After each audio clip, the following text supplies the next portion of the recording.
நெஞ்சுரம் போற்றிவள துஞ்சும் தீரம் தீட்டிவிழி அஞ்சுதல் அறிவிலா செயல் கெஞ்சுதல் என்றும் இல. நண்பர்களே, 2025 மே மாதம் 5ஆம் தேதி ஞாயிற்றுக்கிழமை மதியம் 1 மணி அளவில் மதுரை ஊமச்சிக்குளம் அருகில் இருக்கும் எனது நண்பரின் மளிகை கடையில் நின்று பேசிக் கொண்டிருந்த போது 30 வயது மதிக்கத்தக்க ஒரு பெண்ணும் 3 குழந்தைகளும் வந்து கொண்டிருந்தார்கள்.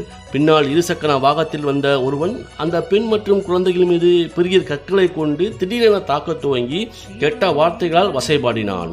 இது கணவன் மனைவி பிரச்சனை என்று புரிந்து கொண்டாலும் அவனுடைய நடவடிக்கைகள் என்னை ஆத்திரமடைய செய்தது. மேலும் அந்த பெண்ணையும் குழந்தைகளையும் துன்புறுத்தி கெட்ட வார்த்தைகளால் வசைபாடும் போது எனக்கு ஒரு விஷயம் தெளிவானது.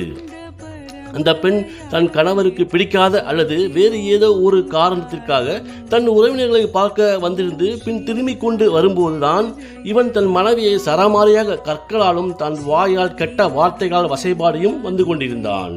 நான் சற்று அருகில் சென்று அந்த பெண்ணையும் குழந்தைகளையும் காப்பாற்றும் முயற்சியில் செயல்படும் நோக்கத்தில் அவன் அருகில் சென்றேன். அப்போதுதான் தெரிந்தது, அவன் நல்ல மதுபோதையால் அவனுடைய உறவினர்களிடம் தகராறு செய்து பின் அவர்களால் அடித்து விரட்டப்பட்டிருக்கிறான் என்பது தெரிய வந்தது. எது எப்படி இருந்தாலும் ஒரு பெண்ணையும் சிறு குழந்தைகளையும் இப்படி தாக்குவது சரியல்ல என்று கண்டித்து அவர்களை அனுப்பி வைத்தேன். பின் சிறிது தூரம் கடந்து மீண்டும் அவன் அப்பெண்ணை தாக்க ஆரம்பித்து அப்பெண் கீழே விழுந்து காயத்துடன் எழுந்து நின்றது கண்டு நான் அவர்களை நோக்கி வேகமாக ஓடிச் சென்றேன். என் பின்னால் வந்த மற்றொரு நபரும் அங்கு வந்து சேர்ந்தார். இருவரும் சேர்ந்து அவனை வார்த்தைகளால் நையப்படுத்தி அவனிடம் இருந்து அப்பெண்ணை காப்பாற்றி அனுப்பி வைத்தோம்.